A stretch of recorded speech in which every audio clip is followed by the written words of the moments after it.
नमस्ते विद्यार्थी मित्रांनो, या आधीच्या व्हिडिओमध्ये आपण हे जे मर्फी कंपनीच्या इस्त्री होत्या या इस्त्रीवर किंवा या मालाच्या तपशील असलेल्या विवरणावर दर्शनार्थ बीजक पाहिलं होतं. काय पाहिलं होतं आपण? दर्शनार्थ बीजक आपलं पाहून झालं. हे जे दर्शनार्थ बीजक किंवा या ठिकाणी प्रोफार्मा इनवाईस होता. काय पाहिलं होतं आपण? इनवाईस इंग्लिशमध्ये होतं की नाही, इनवाईस. तर हे जे इनवाईस ते आधीच्या व्हिडिओमध्ये आपण पाहून झालेलं आहे. आपला पुढचा आयटम यामध्ये पाहायचा राहिला होता याच प्रॅक्टिकलमध्ये, तो म्हणजे अकाउंट सेल आहे की नाही. काय पाहायचा राहिला होता? Account sale. हा जे अकाउंट सेल आहे त्यालाच आपण काय म्हणतो आहे? विक्रय विवरण. काय म्हणतो याला आपण? विक्री विवरण किंवा विक्रय विवरण. काय? विक्रय विवरण. तर हे जे विक्रय विवरण आहे हे आपण आता प्रत्यक्षरित्या या उदाहरणामध्ये कसं आहे ते आपण बघून घेऊ. विद्यार्थी मित्रांनो, या विक्रय विवरणाला इथं टायटल दिले त्यांनी मधोमध, आणि नाव कोणाचं टाकलं आहे? ज्यांनी माल विकून दिला किंवा परेशानी जो होता त्याचा हा पत्ता आहे भारत लाईट हाऊस नांदेड. आपल्या उदाहरणामध्ये कोण होता परेशानी? परेशानी होता भारत लाईट हाऊस नांदेड. कोण होता? Bharat light house Nanded. हा जो नांदेड होता तो कन्साईनी होता किंवा परेशानी होता. बरोबर आहे. तर हे तुमच्या लक्षात आलं आहे. या ठिकाणी महत्त्वाची बाब अशी आहे की या परेशानीने म्हणजे नांदेडच्या भारत लाईट हाऊसने या ठिकाणी त्यांच्या इस्त्री विकून दिल्यात परीक्षकाच्या, म्हणून या ठिकाणी त्याचं नाव शीर्षक ठिकाणी टाकलं आहे. अकाउंट सेल म्हणजेच विक्री विवरण इथं लिहिलं आहे, आणि तपशिलासाठी शीर्षक इथं काय दिलं आहे ते आपण बघू. या ठिकाणी शीर्षक त्यांनी टाकलेलं आहे ते म्हणजे कोणतं? 200 Murphy irons consigned by Murphy and company Mumbai for sale on their accounts and risk. बरोबर आहे. त्यांनी त्यांच्या खात्यावर आणि जबाबदारीवर काय केलेलं आहे? 200 मर्फी आयर्न्स प्रेषित केले होते, अशा पद्धतीचं हे शीर्षक आहे आणि किंवा पाठवले होते. बरोबर आहे की नाही. तर हे झाल्यानंतर पुढं ही जी 200 इस्त्री होत्या याचाच तपशील कसे विकले ते त्यांनी या ठिकाणी दिलेलं आहे. ठीक आहे नाही. या ठिकाणी काय कॉलम आहे? तपशील आहे, रक्कम आहे, हे इनर आहे. बरोबर आहे. तर या ठिकाणी इनर आउटर करून या ठिकाणी ते लिहिलेलं आहे, आणि या ठिकाणी आपण समजून घेऊ. त्यांनी दिलेली जी केलेली विक्री होती ते आपण उदाहरणामध्ये पाहिलं होतं. विक्री केली होती त्यांनी कॅशने, सेल्स बाय कॅश. ठीक आहे नाही. कॅश म्हणजे रोखीने. रोखीने किती इस्त्री विकल्या होत्या? 180. किती विकल्या होत्या? 180 @700. किती प्रमाणे विकल्या होत्या? 700 रुपयेप्रमाणे. किती प्रमाणे विकल्या होत्या? 700 रुपयेप्रमाणे 180 इस्त्री विकल्या होत्या. बरोबर आहे.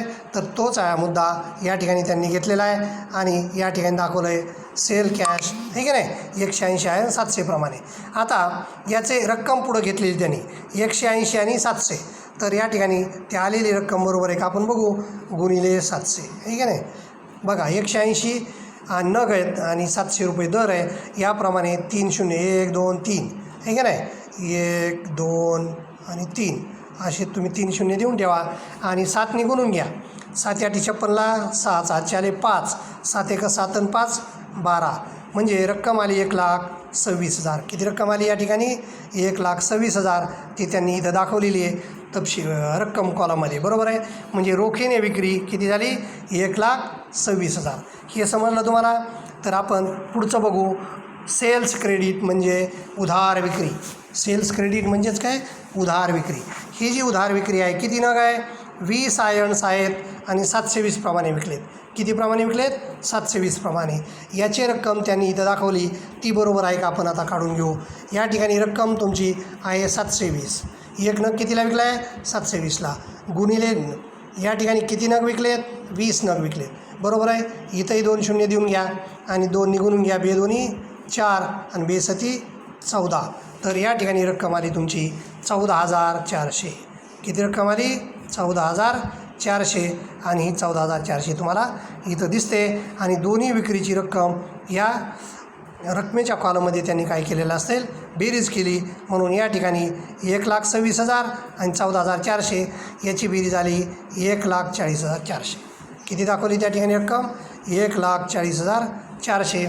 या पद्धतीने तुम्हाला विक्रीत अमाऊंट म्हणजे या विक्री विवरणाची जी विक्रय राशी आहे ती 1,40,000 आहे, ही तुम्हाला दिसेल. आता आपण बघू परेशानीने केलेले खर्च. परेशानी कोण आहे? Bharat light house Nanded. हा काय करतो? स्वतःचे खर्च लेस करतो, म्हणजे मायनस करतो. काय करतो? वजा करतो. काय काय वजा करील तो वजा काय करील ते आपण आता या ठिकाणी बघू. तो त्यांनी केलेला खर्च, जाहिरात खर्च किती केला त्यांनी? 1400. किरकोळ खर्च किती केला? 600. अशा पद्धतीने त्याला किती? 2000 रुपये खर्च आला होता. बरोबर आहे. या ठिकाणी हे जे दोन्ही आयटम आहेत ते कुठं दिसतात तुम्हाला? हे दोन्ही आयटम परेशानीने केलेले खर्च 1400 आणि 600 इथं दिसायलेत. बरोबर आहे. जाहिरातीचे आणि किरकोळ खर्चाचे, म्हणजे मिसलेनियस म्हणजे किरकोळ. तर अशा पद्धतीचे हे दोन आयटम त्यांनी काय केलेले आहेत? या ठिकाणी वजासाठी घेतलेत, जाहिरात आणि मिसलेनियस. हे झाले 1400 आणि 600. हे दोन गोष्टी कळाल्या. आता पुढची बाब समजून घेऊ आपण. आपल्याला त्यांनी या प्रश्नामध्ये काय सांगितलं होतं? परेशानीला काय घेण्याचा अधिकार आहे म्हणून सांगितलं होतं. ते म्हणजे ते कमिशन किंवा वर्तन कसं घ्यायचं होतं? 10% general commission on total sales. बघा, एकूण विक्रीवर 10%. किती सांगितलं होतं? एकूण विक्रीवर 10%. मग एकूण विक्रीवर 10% आणि उधार विक्रीवर 2%. Credit sales. बरोबर आहे. 2% del credit commission on credit sales, म्हणजे या ठिकाणी 2%. तर हे दोन्ही कमिशन आपण आता या ठिकाणी काढून घेतलेत. तर हे कमिशन बघूया.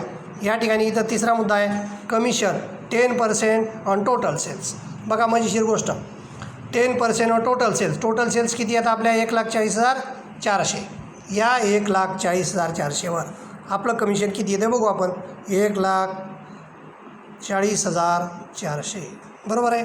ही रक्कम आहे. त्याच्या किती करायची आपल्याला? 10%. 10/100. हे 2 शून्य गेले. बरोबर आहे. इथला एक गेला वरचे. आणि उरलेली जी रक्कम असेल ती किती असेल? 14,040. किती? 14,040. ती त्यांनी तेवढीच घेतली का बघू आपण. बघा, 14,040. 3 नंबरचा आयटम किती घेतला त्यांनी? 14,040. हे जे कमिशन आहे ते 14,040 त्यांनी घेतलेलं आहे, म्हणजे आकडा बरोबर आहे. आता राहिला प्रश्न उधार. उधार विक्रीवरचं कमिशन. उधार विक्रीवरचं कमिशन काय आहे? या ठिकाणी उधार विक्रीवरचं जे कमिशन आहे ते उधारीच्या मालापुरतं होतं आणि उधार विक्री आपली किती होती? 14,400. इथं दिलं आहे. सेल्स क्रेडिट किती होतं? 14,400. आता या 14,400 या रकमेवर किती % काढायचे आपल्याला? 2%. किती % काढायचे? 2%. तर हे काढत असताना आपण कमिशन कसं निघतं बघू. बरोबर आहे. या ठिकाणी ही विक्रीची रक्कम घ्या, 14,400 गुणिले 2 आणि भागिले 100. असं करा. 1, 2 आणि इथले 2 शून्य उडवा. आता फक्त डायरेक्टली 144 आणि 2चा गुणाकार करा. 144 आणि 2चा गुणाकार करा. तर आपण पुन्हा एकदा मांडू. 144 गुणिले 2 बरोबर उत्तर काय आहे ते बघू. 2 चौक 8, 2 चौक 8 आणि 2 एक 2 म्हणून रुपये आले 288. हे उधारीवरचं कमिशन किती आलं आहे? 288 रुपये. हे आता त्यांनी घेतलेलं बरोबर आहे का आपण बघू. इथं विद्यार्थी मित्रांनो शेवटला del credit commission 2% on credit sale, म्हणजे उधार विक्रीवर 288 त्यांनी दाखवलेत, म्हणजे हे सगळं बरोबर आहे. आता राहिला प्रश्न. या ठिकाणी हे जे 4 आयटम आहेत, हे 4 आयटम हे कोणाचे आहेत? वजाचे आहेत. आणि कोणासाठी आहेत? या भारत लाईट हाऊससाठी आहेत. हे एवढे पैसे तो काढून घेतो कशातून? एकूण विक्रीच्या राशीतून, म्हणजे 1,40,400तून. 1,40,400तून तो काय वजा करणार आहे? ह्या 4 आयटम वजा करणार आहे. हे 4 आयटम वजा करत असताना त्याला काय करायचं आहे? त्याची बेरीज आधी करावं लागेल. 1400, 600, 2000. बरोबर आहे. 2000 नंतर 14,040 आणि 288. हे सगळ्याची बेरीज आली तुमची 16,328. किती आली? 16,328. आणि तो काय करतो आहे मग या ठिकाणी? 1,40,400. हे की नाही? 1,40,400. त्याच्यामधून किती वजा करतो आहे? 16,328. आहे की नाही? 328 एवढी रक्कम त्याला वजा करायची आहे. आणि ती वजा करून आल्यानंतर उर्वरित रक्कम खाली येईल. वजाबाकी बघून घ्या आपले. 8 आणि 2, 10 हात चाला 1, 2 1 3, 3 आणि 7, 10 हात चाला 1 आणि 3 4, 4 4 गेलं 0. 6 आणि किती 10, 6 आणि 4 10 हात चाला 1, 1 आणि 2, 2 आणि 2 4 आणि 1ला 1, 1,24,072. उरलेत किती त्या ठिकाणी? 1,24,072. बघा, शेष राशी किती रुपये उरली? या विक्री विवरणाची जी हातावर शिल्लक रक्कम आहे ती म्हणजे या विक्री विवरणाची उर्वरित शेष राशी 1,24,072 रुपये हे कोणाच्या ताब्यात आहे सध्या? हे नांदेडच्या भारत लाईट हाऊसकडे आहेत आणि ती शेष राशी तो कोणाला पाठवतो आहे? पर्यवेक्षकाला म्हणजे मर्फी अँड कंपनीला. कोणाला पाठवणार? या मर्फी अँड कंपनीला पाठवणार. या मर्फी अँड कंपनीला पैसे पाठवत असताना तो किती रुपये पाठवायला आला? उरलेले शेष राशी 1,24,072 म्हणजे 1,24,072 त्यालाच म्हणतात आपण balance remitted bye bank D. अशा पद्धतीने त्यांनी कळवलं आहे. या ठिकाणी मराठीत काय लिहितो आपण या गोष्टीला? या गोष्टीला आपण लिहितो शेष राशी बँक डीने पाठवली. या ठिकाणी काय लिहिता तुम्ही? शेष राशी बँक डीने पाठवली. अशा पद्धतीने या ठिकाणी आपण लिहित असतो. आणि ही टीप लिहून झाली की या ठिकाणी तारीख टाकायची विक्री विवरणाची. किती तारीख असेल? 31 मार्च 2020. याला काय करा? 18च्या ऐवजी 20 करा, आहे की नाही? 31 मार्च 2020 करा आणि सही करा. SD म्हणजे सिग्नेचर, आहे की नाही? SD म्हणजे सिग्नेचर. तर या ठिकाणी जी सही असेल ती तुम्ही सही या ठिकाणी तुमची स्वतःची करू शकता. आणि कोणासाठी सही करायची आहे? भारत लाईट हाऊसकरिता. म्हणजे हा विक्री विवरण जो बनवतो तोच या ठिकाणी काय करतो? सही करतो. अशा पद्धतीने आपण काय पाहिलेलं आहे? विक्रय विवरण पाहिलं. आणि हे विक्रय विवरण किंवा अकाउंट सेल्स हे तुम्हाला समजलं असेल तर या ठिकाणी चौकट बंद करा. आणि नंतर शेवटचं एक शेष राशीकरता प्रमाणक आपल्याला पाठवायचं होतं. ते प्रमाणकही तयार करून दाखवू आपण आणि ते लगेच बघून घेऊ. या ठिकाणी शीर्षक विद्यार्थी मित्रांनो काय दिलं त्यांनी? Receipt for balance. काय? Receipt for balance payment received by consignor. बघा शेष राशीकरिता या ठिकाणी पर्यवेक्षकाने दिलेली जी पोच पावती आहे. शेष राशी किती पाठवली होती यांनी बँक डीने? 1,24,072. तर ही जी 1,24,072 आहे याची ही पावती या चौकटीच्या आतमध्ये त्यांनी आखली. आणि ही जी पावती आहे ती आपण मात्र प्रत्यक्ष समजून घेऊ. या ठिकाणी पावती देणारा कोण आहे? पैसे मिळाल्याबद्दलची पावती जो पैसे मिळतो म्हणजे घेतो तो देत असतो. म्हणून या ठिकाणी पर्यवेक्षक किंवा हा Murphy company and company Mumbai हा पावती तयार करून देईल. आणि ही जी पावती आहे त्याची ही पावती कशाची आहे? याला रिसिप्ट म्हणून टायटल आहे, पैसे मिळाल्याचे. मग ह्या पावतीचा क्रमांक मर्फी कंपनीचा किती आहे? नंबर 55, आहे की नाही? Date of receipt. ह्या रिसिप्टची डेट काय त्यांनी? 1 एप्रिल 2020. 18च्या ऐवजी काय करा? या ठिकाणी 2020 करा.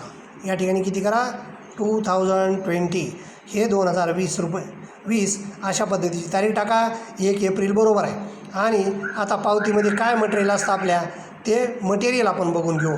या ठिकाणी काय लिहिलं आहे त्यांनी?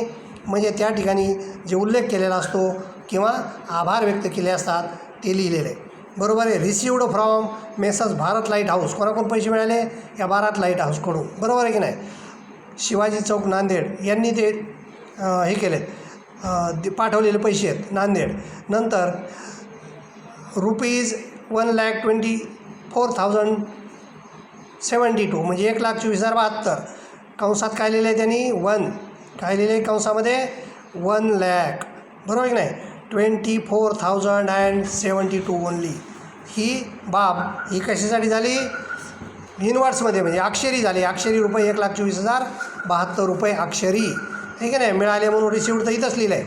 आणि for the sale of 200 Murphy irons through म्हणजे कशाबद्दल? 200 मर्फी कंपनीच्या इस्त्री विकल्याबद्दल किंवा विकून दिल्याबद्दल त्या ठिकाणी पाठवलेली जी रक्कम होती ती 1,24,072 होती. त्याबद्दल मिळाले म्हणून लिहिलं आहे, रिसिव्ड लिहिलेलं आहे. आणि आयर्न्स थ्रू DD कशाच्या मार्फत पैसे भेटले त्यांना? DD number 3256. डेट काय सांगितलं त्यांनी? 30/3/2018. तर या ठिकाणी सुद्धा या 18चे जे आहे 18चे जे आहेत ते काय करा? या ठिकाणी 30 मार्च 2020 करा, आहे की नाही? या ठिकाणी 2020 करा. आणि ऑफ बँक ऑफ इंडिया कोणत्या बँकेचा DD होता? हा बँकेचा DD होता बँक ऑफ इंडियाचा. कोणता होता? Bank of India. आणि थँक्स म्हणजे आभारी आहोत. कशाबद्दल? हे पैसे पाठवल्याबद्दल. अशा पद्धतीची ही पावती आहे. आणि त्यांचे आभार व्यक्त केले. 1,24,072 रुपये पाठवले. आणि खाली पण अमाऊंट किंवा RSमध्ये रुपीजमध्ये 1,24,072. आणि उजव्या साईडला स्टॅम्प किंवा तिकीट रिव्हेन्यू स्टॅम्प म्हणजे तिकीट लावून सही करायची. रिसिव्हर सिग्नेचर म्हणजे प्राप्तकर्ता याला इंग्लिश मराठीमध्ये काय म्हणतात, प्राप्तकर्ता सही. रिसिव्हर्स म्हणजे प्राप्तकर्ता सही. आणि खाली कोणाची कंपनी लिहायची आहे, मर्फी अँड कंपनी. पावती देणारा कोण आहे, मर्फी अँड कंपनी आहे की नाही. मुंबईकरिता किंवा इथं फॉर लिहू शकतो आपण, for Murphy and company Mumbai. अशा पद्धतीने ही पावती तयार झाली. विद्यार्थी मित्रांनो, या ठिकाणी तुम्हाला हे प्रॅक्टिकल समजलं असेल. आधीच्या व्हिडिओमध्ये तुम्ही प्रोफार्मा इनवॉइस म्हणजे दर्शनादी बीजक पाहिलं. आताच्या या व्हिडिओमध्ये 2 आयटम पाहिले आपण, विक्री विवरण कसं तयार केलं आणि नंतर शेष राशीकरिता काय, शिल्लक राशीकरिता पावती, परीक्षकाने द्यावायची पावती ही कशी तयार करतात तेही पाहिलं. विद्यार्थी मित्रांनो, हे काळजीपूर्वक लक्ष देऊन ऐकत चला. इंग्लिश आणि मराठी फार काही फरक नसतो, फक्त ते भाषांतर आहे. म्हणून हा व्हिडिओ तुम्हाला आवडला असेल तर या ठिकाणी व्हिडिओ पाहून झाल्यानंतर त्याला लाईक करत चला किंवा अंगठा दाबत चला. सबस्क्राईब एक बटन येतं त्यालाही सबस्क्राईब करत चला आणि काळजीपूर्वक प्रॅक्टिकल पूर्ण करत चला. या ठिकाणी पुढच्या प्रॅक्टिकलपर्यंत मी थांबतो. धन्यवाद.